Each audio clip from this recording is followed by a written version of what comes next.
As soon as Germany invaded the Soviet Union, special murder units of the SS and the German police entered and began murdering primarily Jews and also various communist officials and so on, but their main target was Jews.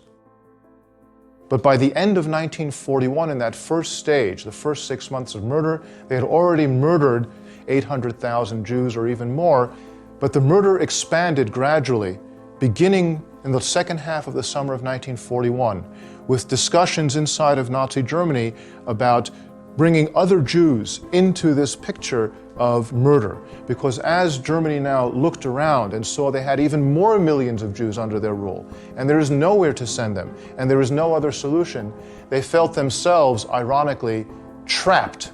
And now they had to deal with the problem of so many millions of Jews. And they determined that the only solution to the problem was to kill the problem.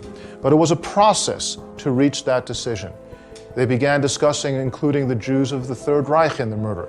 Parallel to the murder in the Soviet Union, their ally, Romania, began murdering Jews on their own in territories that Romania controlled, in Romania and in Ukraine.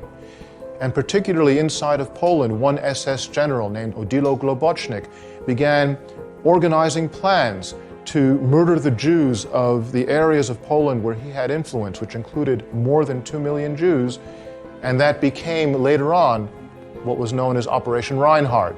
Parallel to that, experiments began at the end of the summer of 1941 to design gas vehicles, lorries or vans, into which you could load several dozen Jews, drive around for a few minutes and kill them. They experimented with a number of prototypes until they reached the correct model, and then they began using that model in various places, but primarily in a new camp that was constructed in November of 1941 and opened on December 8th, 1941. That was Chelmno. And parallel to that, they experimented with a different kind of gas at the concentration camp known as Auschwitz. And in early September 1941, the first experiment using Zyklon B, a prussic acid, which was a pesticide for agriculture, was being adapted.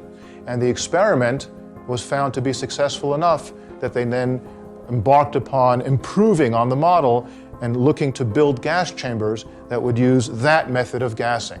And therefore we have parallel developments during the course of the second half of 1941.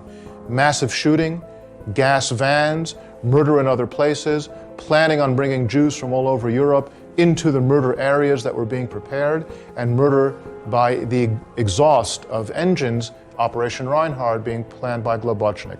All of this coalesced by the end of 1941, became the final solution to the Jewish question.